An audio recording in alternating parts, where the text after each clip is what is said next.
नमस्कार, मैं हूं कविता उपाध्याय और आप हैं नमामि डिजिटल चैनल के साथ। हमारे साथ में स्टैंडिंग कमेटी के चेयरमैन ईडीएमसी से वीर सिंह पवार है, साथ ही दिलशाद गार्डन से निगम पार्षद भी हैं।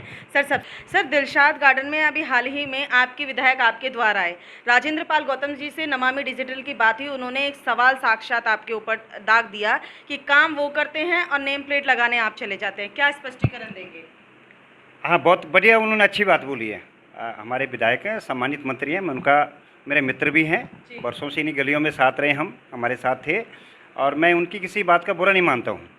अच्छा होता है, खेड़ा गांव की जो बीच की रोड थी, नाले के ऊपर थी, कभी उस पर चले होते वो वीर सिंह पंवार ने बनाई। कभी उसके सामने ईटीपी प्लांट, जो पानी स्वामीगंज का पानी गंदे नाले में जाता था, उसको ईटीपी प्लांट मैंने बनाया करोड़ों रुपए का, और वो पानी शोधित होकर वापस स्वामीगंज के गार्डन में जाता है। वो देखे होते तो बहुत बढ़िया। अगर उन्होंने कभी एक नज़र स्वामीगंज हॉस्पिटल में जो ओटी बनाई, मैंने 4 मंजिल ओटी बनाई है, 9 महीने का समय लगता था, और अब हर एक महीने में वहाँ ऑपरेशन होते हैं गरीबों के। अगर काश उन्होंने देखा होता। उन्होंने सी ब्लॉक में बड़ा झूला जो सांसद जी ने लगवाया वो देखा होता। काश उन्होंने जो जितने भी बड़े बेंच, सीमेंट के एसएस बेंच हैं, हर बेंच पर माननीय मनोज तिवारी जी का नाम है, वीर सिंह पंवार पार्षद है, उनका नाम है। और मैं तो खुशी होती अगर वो मेरे साथ मिलकर चलते तो उनका नाम भी उसमें होता। वो हर पार्क में मैंने बेंच लगवाए हैं, चाहे वो किसी भी पॉकेट में, आप स्वयं जाएंगे, आप निरीक्षण करेंगे। हाई मास्ट लाइट का आपने क्या वाकई उन्होंने लगाई, वो पॉकेट में लगाई और पॉकेट में लगाई, बहुत अच्छा है, मैं उनका स्वागत करता हूँ। ईडीएमसी के निगम ने वो लाइटें लगवाई हैं, आपने फंड दिया, बिल्कुल सही फंड दिया आपने। मेरा 2 करोड़ का फंड था, माननीय केजरीवाल जी ने वो काट करके मेरा 2 करोड़ ख़त्म कर दिया। आपका 2 करोड़ था, विधायक का 10 करोड़ कर दिया। आपको थोड़ा सा भी शर्म नहीं आई बोलते हुए? सब जो दे रहे हैं मीडिया, किसको बेवकूफ़ बना रहे हैं आप? आई एम एजुकेटेड पर्सन, मैं पढ़ा लिखा आदमी हूँ। आप वकील हैं तो मैं भी पढ़ा लिखा आदमी, मैं भी बिजनेस करता हूँ, बिजनेसमैन हूँ, मैंने भी, मेरे पास भी वर्कर काम करते हैं, मैं सब जानता हूँ। आप किस भावना से बोलें कि वो अपना, मैंने कहीं नाम नहीं किया। आप मेरा पत्रक छपाया, उसमें देखें मैंने विधायक जी का नाम, मैं अभी देता हूँ आपको पत्रक, उसमें विधायक जी के फंड से लिखा हुआ है। हम कभी भी झूठा क्रेडिट नहीं लेते, भारतीय जनता पार्टी कभी भी झूठ में विश्वास नहीं करती है। हाँ, आपने लगाई मसलाटी, मैं स्वागत करता हूँ आपका, लेकिन फंड किसका था? जो फंड मुझे 2 करोड़ मिलना था, 2 करोड़ आपने मुझे नहीं दिया, आपने 10 करोड़ फंड अपना कर दिया। आपका मुख्यमंत्री साहब का फंड है, कहाँ है वो फंड? अच्छा होता जो क्यू पॉकेट का बड़ा नाला, जो गंदा पानी का क्यू पॉकेट लोगों के घरों में आता है, वो आपने काम 6 सालों में काम कर दिया होता। वो पॉकेट के बाहर जो बड़ा पीडब्ल्यूडी का नाला, उसको साफ करके वो पॉकेट पानी में नहीं डूबता। जीटीबी या पॉकेट के नाले अगर साफ होते, पीडब्ल्यूडी नाले, तो नहीं डूबता। सी ब्लॉक पूरे पानी में डूबा रहा, इस बार किस कारण के बाहर का पीडब्ल्यूडी का नाला दोनों तरफ से बंद पड़ा हुआ है। आप जाएँ, मैं चैलेंज करता हूँ उनको, आपके साथ विजिट की थी मैंने 2018-19 में विजिट की थी सारे डिपार्टमेंट के साथ। आपने बोला था सी ब्लॉक गोल चक्कर से वो पॉकेट तक नाला बनेगा बाहर रोड का, आज तक वो नाला नहीं बना। अच्छा होता भाई साहब, आप विधायक जी, मंत्री साहब, आप ये काम करते। सीनियर सिटीजन के लोग यहाँ पर रोने आते हैं, हमारी पेंशन लिखिए। आप तो समाज कल्याण मंत्री हैं, थोड़ा सा भी आपको गैरत है। मैं तो ये करूँगा कि आग्रह के साथ भी बोलूँ, गैरत भी आपको, वो जो गरीब गुरबा आदमी हैं, जो 60 साल से ऊपर हैं, स्वतः ही उनकी पेंशन लगनी थी, क्योंकि अब तो आप आम आदमी हैं, बड़े आदमी हैं, अब तो भगवान ने अवतरित करके भेजा हमें। हम जानते हैं आप वकील हैं, बोलना बहुत अच्छा आता है आपको, शब्द लफ्फाज बड़े करते, काम करके तो दिखाएं। आप सीमापुरी विधानसभा के लोगों ने आपको समर्थन दिया। आप सीमापुरी विधानसभा में एक बारात घर कोई नया बनाए हो, कोई नया स्कूल बनाया हो, जो ई ब्लॉक का स्कूल टूट रहा है उसका बनाए हो। भाई साहब क्या क्या मैं बोलूँ, आपके कार्यकर्ता बड़े बड़े घरों पे आपने होल्डिंग लगा रहे हैं, बड़े बड़े होल्डिंग, क्या मतलब बनता है इस बात का? भाई साहब आप काम करिए। आपने एक जिम मात्र अपना जीटीबी पॉकेट में लगा, एक मात्र एक जिम, और आपने उठा करके जैन मंदिर में जहाँ बंगाली रहते हैं वहाँ 2-2 जिम लगा दिए, सीमापुरी में जिम लगा दिए, सुंदरनगर में। क्या दिलसागंज वाले वोटर नहीं आपके? आप क्या बात करते हैं? मैं तो I am challenge you openly, please come on the stand. एक बार आप और हम दोनों बैठ जाएं, क्या काम आपने विकास का किया, मैंने किया। मैं आपको ले चलूँगा जीटीबी, मेरे 5 जिम, मेरे सांसद जी ने 5 जिम मैंने लगवाए हैं, झूले लगवाए हैं। पार्क को देखो, मेरे पार्क मेंटेन पब्लिक कर रही है, उनको खाली मैंने भावना दी थी, भावनात्मक तरह से उन्होंने पार्क मेंटेन करें। आप बता दीजिए आपने क्या काम किया? एक काम इस सीमापुरी विधानसभा में, दिलशाद गार्डन वार्ड में। और आपने एक बहुत अच्छी बात बोली है, मैंने बेंच भिजवाए, मैंने बेंच पे नाम लिखा है। मैं ओपनली चैलेंज करता हूँ, वीर सिंह पंवार कभी क्रेडिट नहीं लेता है, आपके एक बेंच पर मैंने कहीं नाम लिखवाया। हाँ, मैंने प्रतिकार जरूर किया कि जिन पार्कों में ऑलरेडी बेंच लगे हुए हैं, अगर ज़्यादा बेंच लगेंगे तो वहाँ की घास टूटती है, लोगों को बैठने के सफिशेंट हैं।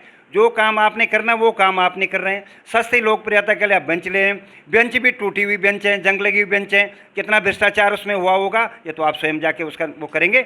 मैं चाहता हूँ उसमें इंक्वायरी सेटअप करिए कि जिसने ये बेंच आपको सप्लाई किए हैं, पुराने बेंच को पेंट करके भेजे हुए हैं, उसको इंक्वायरी करें।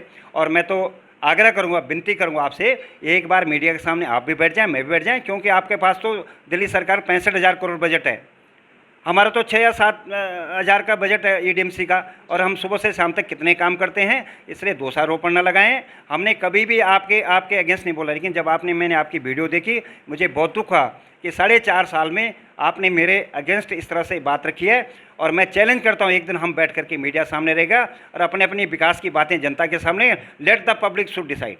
बिल्कुल सर, अभी भ्रष्टाचार का शब्द आपने उनके ऊपर लगाया, साथ ही अभी रिसेंट में कुछ भाजपा के निगम पार्षद को निष्कासित किया गया, उसमें ईडीएमसी से एक निगम पार्षद हैं, चाहे वो न्यू अशोक नगर की हम बात करते हैं, पूरी दिल्ली से 3 निगम पार्षद निष्कासित किए गए हैं, क्या उस पर आपकी टिप्पणी रहेगी सर? बिल्कुल, आपने सही सवाल पूछा।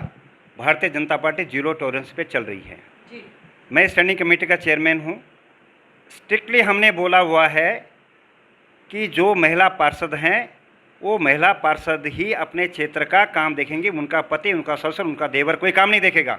अगर पार्टी ने निर्णय लिया, बहुत बढ़िया निर्णय लिया, कहीं ना कहीं ये लोग संलिप्त रहे होंगे, मैं मानता नहीं हूँ। मेरा जब तक हमने देखा नहीं है, मेरे पास कोई सबूत अभी तक आया नहीं है। पार्टी के सबूत हैं पार्टी के पास, और इनको निकाला तो अच्छा काम कर दिया। दूसरा, भ्रष्टाचार के बाद साथ साथ इन लोगों को ये लगने लगा था कि आगे टिकट शायद भारतीय जनता पार्टी से मिले, तो ये कहीं ना कहीं पार्टी चेंज करने की कोशिशें कर रहे थे। सारी रिपोर्ट हमारे पास आई है, और जो पार्टी ने निर्णय, मैं पार्टी का स्वागत करता हूँ। जी सर, आज जो है स्टैंडिंग कमेटी चेयरमैन पर्सन होने के नाते आप बधाई भी दें जिन नए पदाधिकारियों को जिनको आज ईडीएमसी में नए पद मिलने जा रहे हैं, उनका नाम लेकर के अगर बधाई देते। कोरोना काल के बाद ये कमेटियों का अप्रैल में हो जाना था, स्टैंडिंग कमेटी भी लेट हुई है। मेयर का होने के बाद ये सब कमेटियां बननी चाहती, क्योंकि कमेटियां मेयर को और स्टैंडिंग कमेटी को सपोर्ट करती हैं। लेकिन देर आए दुरुस्त आए, जल्दी हो गया। बहुत सारे महत्वपूर्ण पद इस समय नॉर्थ जोन, साउथ जोन में सबको मिले हैं। सचिन शर्मा, उनको लॉ मिला है, बहुत बड़ी कमेटी है। यहाँ पर इंदिरा झा को सीसी जो हमारी कम्युनिटी सर्विसेज है वो इनको मिली। प्रमोद गुप्ता जो हमारे जोन के चेयरमैन थे, उनके साथ में डिप्टी चेयरमैन था, मैं उनको बधाई देता हूं कि वो इस समय हेल्थ कमेटी के चेयरमैन बने हैं। बहुत सारे ऐसे लोग हैं जो अच्छे लोग इसमें कमेटियों में आए हैं। निर्माण समिति में भी लोग आए हैं जो प्रमुख कमेटियां हमारी हैं, और अपॉइंटमेंट कमेटी में भी अच्छे लोग आए हैं। गीतिका लुथरा आई, मैं उनको भी शुभकामनाएं देता हूँ। और ये सब मिलकर के हम काम करेंगे। हमारे पास समय बहुत कम है, चुनाव सामने हैं, बहुत सारी गतिविधियों में हमने शामिल होना है पार्टी की, इसलिए इन सबको शुभकामनाएं देता हूँ। और ये सब हमारी हेल्पिंग हैंड है, अच्छा हम काम करेंगे। बहुत सारी चुनौतियाँ हमारे सामने हैं। डेंगू, चिकनगुनिया, मलेरिया का जो सामने दिख रहा है, बहुत सारा है। पेड़ों की कटाई छटाई का हॉर्टिकल्चर डिपार्टमेंट का है। निर्माण समिति का है कि बहुत सारी प्रोजेक्ट हमारी चल रही हैं। सर, 2 शब्दों में सिर्फ एक सवाल ज़रूर लूँगी। अभी हाल ही में मनोज त्यागी जी, नेता विपक्ष से बात हुई, उन्होंने कहा जब तक केजरीवाल जी 10 हफ्ते 10 घंटे वाली जो चीज़ें 10 हफ्ते और 10 दिन की जो चीज़ें वो लगभग कहते हैं डेंगू पर वार करने के लिए प्रमोशन नहीं करते, तब तक एमसीडी काम करने नहीं जाती है। कविता जी, बहुत बढ़िया चीज़ आपने पूछी, आज इसका एक्सपोज भी होना चाहिए। आपने बहुत बढ़िया बोला, अवेयरनेस प्रोग्राम है, मैं बधाई देता हूँ मुख्यमंत्री जी को, उनको ऐसा करना चाहिए। लेकिन एक चीज़ ऑन प्रैक्टिकल ग्राउंड पर देखेंगे, मैं सुबह 7 से 9 फॉगिंग अपने क्षेत्र में कराता हूँ।